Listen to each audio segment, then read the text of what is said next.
And as we continue with our part 2, I would like to present again interior designer Mike Suqui with our continuation questions.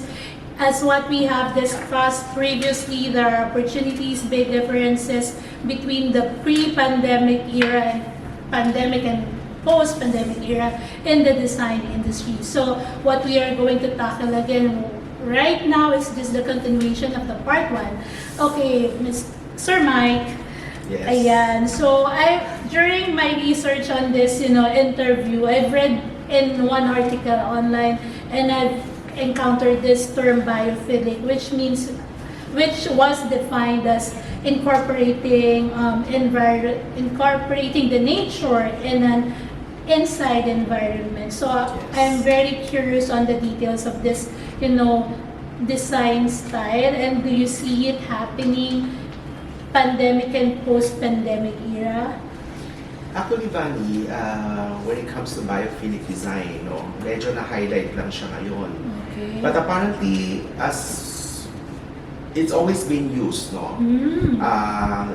theory of biophilic design has always been applied into the interiors of the spaces, So, for example, like when we design residential houses, we have like an open big windows, like a picture window that you can be able to see the outside and beyond the house, right? And also like nauso yung mga even before, yung atrium. Yes, the outdoor garden, but within this Yes, so the atrium is always been used for cross ventilation and also used for pocket gardens, right? Yes. So when you're trying to really understand the biophilic design, it's like it always been used as a stress reliever. Diba? Whenever we feel stress sa urban jungle natin, people would always go to the beaches and going to the highlands, diba? Like they go to more of the nature, So I would say it always been used, Ngayon lang siya nagagamit because of the advancement of technology. Because before when I was practicing interior design, palagi na problema kami if the pocket garden is not sufficient sunlight, we're going to use like yung mga shaded na mga plants. But sometimes it's so hard that you have to bring them out, diba? From once a week para lang siya mabuhay siya, diba? But now with the advancement of the technology that you're using, the lights, yung mga bulb na may mga the blue, the yellow lights, the red light, you could be able like to sustain. Yes, to grow the plants inside your house. So it's like what I've said. It always been used as a stress reliever because we are one with nature. So definitely. I think when you ask me about if it's a trend, I know a few people that they been always like telling me na ay trend lang yan or they don't believe on that and so on and so forth. But apparently it will go a long way. I guess It will stay, it's always been there. Yes. Ngayon lang siya medyo na bibigyan ng focus, but it will stay. Definitely. I think so also. Saka, I would like to add, there's like an exhibit we did before, parang what we envision, like even in your condos, you could be able to grow vegetables. Na nasa vertical garden, right? Yes. But nowadays, you could be able to do that. You're doing two things. Parang meron kang may mga vertical gardens ka that really helps you at the same time. Whenever you feel like eating something like vegetable, it helps you in sustainability. Pwede mo nang you can pick it lang dyan, for your own consumption.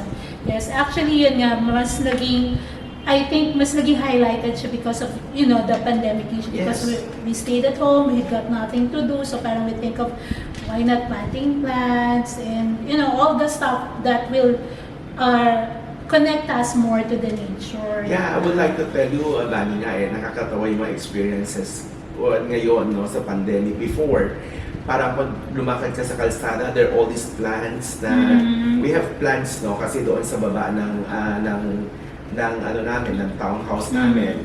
It's so funny na ano siya, before it was dinadaanan lang siya. Ngayon, kinukuha na siya, di ba? Kasi itatanim din sa bahay sa kanila, no? Parang, because the plants raw, medyo syempre, let's face the fact, no, they take the advantage of that na ang tataas ng presyo ngayon.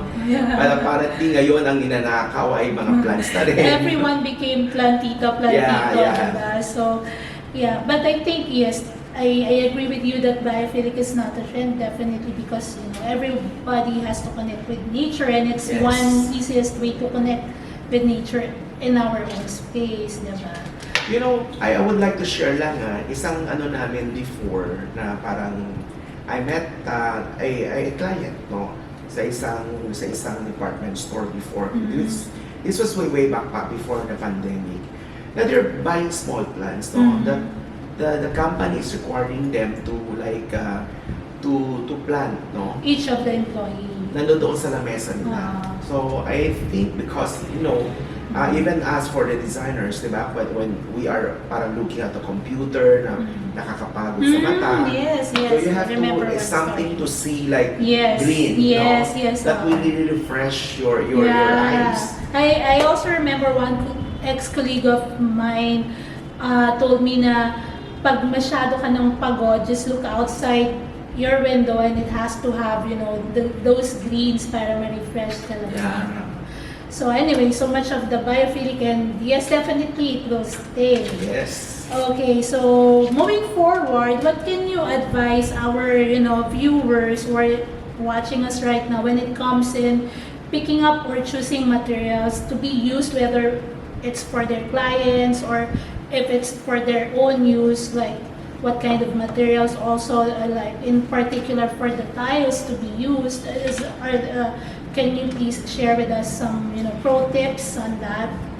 One thing that I would like to point out, no, for you to be able to identify or specify, no, the type of materials na yung i-recommend mo or gagamitin mo, is basically understanding the character or the property of let's face the fact, we're talking about COVID.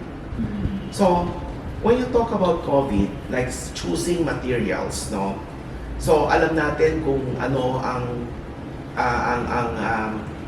lifespan, no, especially sa damit, sa buhok, sa parts on the surface, no. So when you're trying to do the research, no, about COVID, no, is educating yourself about the COVID, right?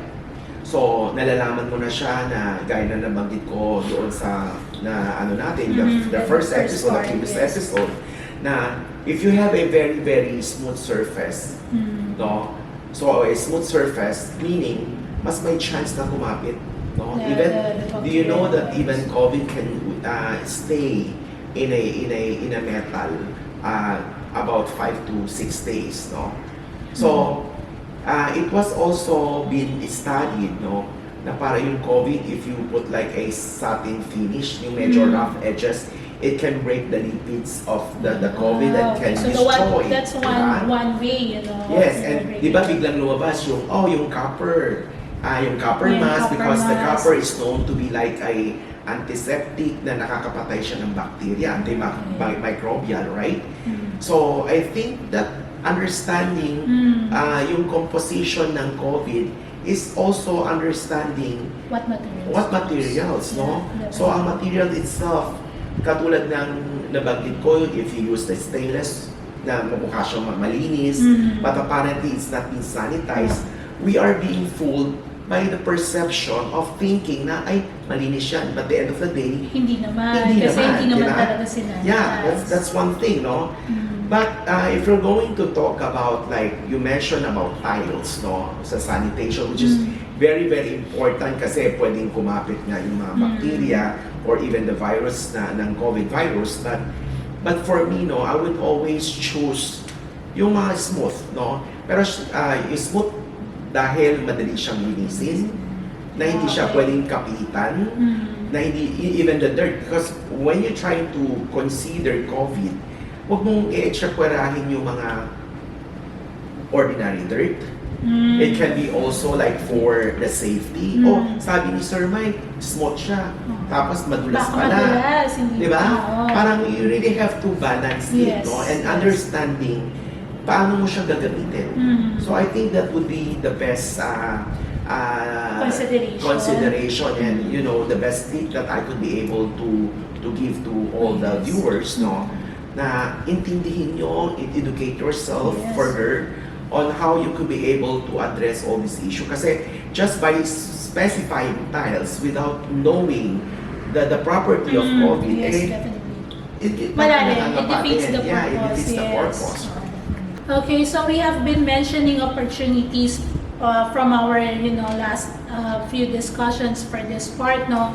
So Sir Mike, for this last question, what opportunities do your colleagues in the interior design industry, whether professionals, sobrang matagal na sila in the industry, or those budding interior designers, or even the students, taking up interior design classes, what opportunities do they have during this pandemic and post-pandemic? Actually, doon sa mga students, no, to begin with, no. So, this is the best time na you could be able to learn. Kasi there's a lot of opportunities in different avenue. Diba? Online nga siya. So even the opportunity studying sa mga abroad, it becomes a reality. Accessible siya. Yeah, it becomes accessible. No? So that's also one thing na like now we're doing I'm studying masters for sa Marconi, sa Italy. It was provided by UST. No? So it becomes an opportunity for us, no, that we could be able to, still educate, Yes. but still we also are educating ourselves. Diba? Yes. So I think it's the opportunity because we don't have to travel in a way. Yes. But everything is done online. Diba? So I think it doesn't really discount naman yung knowledge that you learn. gain, yes, you from gain, online right? learning. So that's one thing. That's a good opportunity, right? With regards to the other interior designers, Yes. no, I think the best thing right now is people have realized the importance of having your own land. So, di ba? Lahat na, no? Lahat na ngayon na they're like building, ang daming nagtatayo ngayon ng mga residentials, House and land. lumalabas sa condos, no? But it's a sad somehow na syempre bumababa yung market now for condos. But like I said, it's also an opportunity for us to have like works, no? So continue pa rin siya, Yes, no? that's And also an opportunity that I guess the public are now learning the importance of interior designers, no? Yung trabaho namin, Yes. talaga the real sense of working as an interior designers.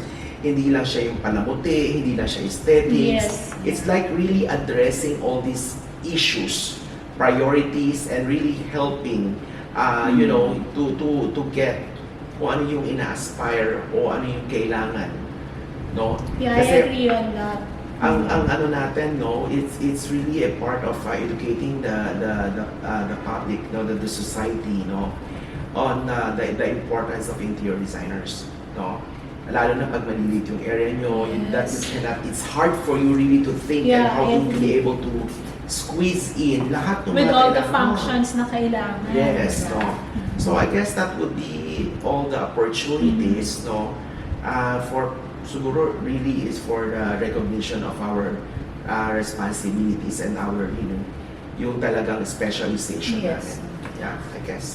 Yes, actually, I agree on that kasi parang for for quite some times, para pag nag-subject ka to getting the service of interior designer, parang connotation is, nako, mahal, or bakit kukuha pa, kaya mo namang ayusin yung bahay, sarili mong bahay.